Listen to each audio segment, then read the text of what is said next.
Okay, so we had our ruling come down today. Big thing about soccer in Europe is the new Super League and the possibility that it's going to become a thing. Quick things if you need to know about them. Back in 2021, some of the biggest clubs in Europe came together to propose a new competition that would compete or, in their desire, replace the Champions League that's run by UEFA. The idea would be there would be about 12 teams. They'd be in their own league during the week. You can't join it if you're another club. These are going to be some of the biggest clubs, and they would be playing each other during the season in big matches, getting big, exciting matches, ones that are for the biggest clubs that you want to see, as well as a big thing for clubs that this competition, the money that's gained from it, would, for the majority of it, go directly to the clubs. The Champions League is run by UEFA. They run two other leagues as well in Europe and are kind of the group that governs how soccer is played. They, at the moment with the Champions League, take a huge lion's share of the money that's earned from that. And there's still money given to these clubs that play in it, but not as much as you'd think and not as much as the clubs would want to survive in these times. So let's just talk about what's going on, what the Super League project would be, pros, cons, and anything else there. So essentially, at the moment, what the Super League would be after today's ruling in a EU court that UEFA and FIFA cannot block EU countries from trying to be a part of this competition. So there's a project, the Super League. Essentially right now, what they're proposing is it would be 64 teams across 3 different leagues. Each of those 3 leagues play during the week. Each team in the competition is guaranteed to play 14 games at least. The competition would be in each of these tiers. Each one would have 16, 16, and 32 teams to round out that 64 total. From there, there's a split of 2 different groups of 8 per league and then 16 in the bottom one. They play each other, so you get 14 different matches, home and away. Whoever finishes top in the group in a certain amount go into a playoff. From there, it goes to a final for each of these different leagues. There's promotion and relegation between the 3 different leagues, which is a big thing that would be different from the original way they were talking about doing the Super League, which was closed. Nobody can join it if they're not already a part of it. You get to go between the leagues. They name them Star, Gold, and Blue.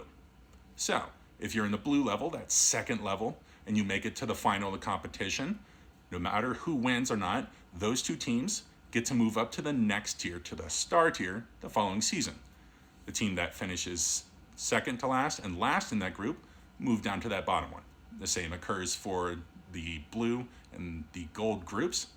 As far as relegation on the bottom level, out of the 32 teams, what they've said so far is the top 12 teams in that group, 10 teams other than the top 2 finishers stay in that division. The bottom 20 drop out, and a new 20 teams get to join the league based off of how they finished in their domestic league, so in their countries. So that's very similar to how you get into the Champions League, Europa Conference League that are currently run by UEFA. That's kind of the quick rundown and the things we know so far about how that project's run. There's pros and cons to this. So the pros that I see are, you get a ton of bigger games. You get to see big clubs playing each other consistently season after season. There's pros and cons to that as well, but it can be a pro. If you want to see big matches, you want to see Real Madrid playing Manchester City or playing Bayern Munich, Juventus, all these big clubs playing each other every single season, you're going to get that throughout this. Another pro in it is that clubs get to retain more of the money that's made off the competition directly to them, rather than having to share a huge spoil the money with UEFA with the Champions League. That's a pro for clubs that don't have a lot of money at the moment or need that revenue in order to grow and buy some of the best players in the world. That's obviously a monetary positive for the clubs themselves. Another positive about this is that the Super League project has said that it's going to be free to watch it for fans. So they use the term free over the air. Right now, you have to pay for a service. Like here in America, you have to pay for Paramount Plus in order to watch the Champions League and the other UEFA competitions. This would be free. They haven't said for how long or if it's a subscription or anything like that, so that's a potential con, but it's nice to know it's free. There's a bunch of other pros about this as well. It's nice that this proposal that they have announced today doesn't come along with that closed aspect. The fact that it's open solves a lot of problems that many people have had with it, that there's not sporting merit to get into it. You're a closed system. That was not liked by a lot of fans who really stamped on it the first time and a lot of clubs that were a part of the original proposal in 2021 stepped back off of it. So that's a great thing. Let's talk about cons, though, to this whole thing. It's new. There's not a long history of it. Until it goes through a bunch of seasons, if it starts, is not going to have as much of this charm that the Champions League has. Knowing that Real Madrid has won it 14 different times is a huge thing that draws many clubs to say, we could be a part of that conversation if we win this tournament. That's not going to be there originally with the Super League. So that's one of those not as talked about problems there. Another thing is a little bit of nepotism. There's talk about the fact that any club that stuck around and didn't disavow the original project back in 2021 will get a loyalty bonus. The two clubs that I've heard talked about that way are Real Madrid and Barcelona. They remained as part of saying, we still want to be a Super League, and though most other clubs bounced. That's a little nepotistic, in my opinion, that the two biggest clubs there that stuck around get a lot of money just for sticking around. That's a little weird, especially if you think about Barcelona being a club that does not have a lot of money at the moment. They're in huge financial crisis. Just getting an easy check in the mail to solve their problems is a little odd. The other things that are problems here are the fact that the ruling today was an European Union court ruling. So what you're talking about there is it has to do with any country that's a part of the European Union having to adhere to this. There are many countries in Europe that aren't, that play in UEFA competitions, that have domestic leagues that would want to be qualified for this, that don't have to adhere to the ruling that came down today. The biggest one in the conversation here would be the United Kingdom. So think about England not having to adhere to this ruling. So pretty much they're down to the Premier League saying whether they want their clubs to be in this or not. The Premier League have immediately come out today saying that they do not want to be a part of this competition. So that knocks out some of the biggest clubs that probably around the world you would want to see in this right out of the gate saying no to it. There's going to be other clubs as well across leagues in Europe, EU countries that have already said no to it.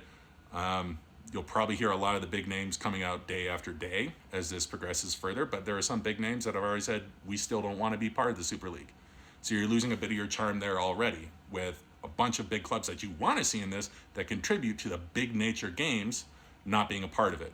Know that Inter Milan as well as Bayern Munich are two of those clubs that have said no, along with other clubs around the world that are talking about this right away.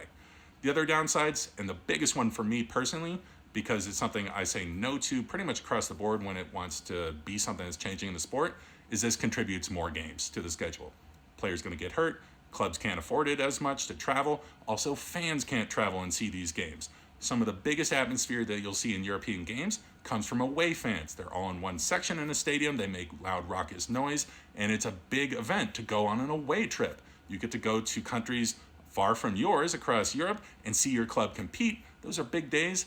There's going to be more of them. They're going to cost more for fans. They're not going to be able to go as much, and there's been no conversation so far that I've seen about how much a ticket to a Super League match is going to cost the fan, especially an away fan. That's a big contribution that fans already have to contend with. They're going to have to contend with it more as well. There are going to be 14 guaranteed games during a Super League season for teams. That is up from 6 group stage matches that are guaranteed to you as a club now. Champions League is changing this next season. That means there would be 8. So you're still getting a big step up in the amount of matches. That means players getting hurt as well because they're competing more often. I think that's going to be a huge thing that makes this a bad thing. There's so much more to talk about as far as the Super League. There's going to be so much more coming out as far as information and discussion in the next couple of days.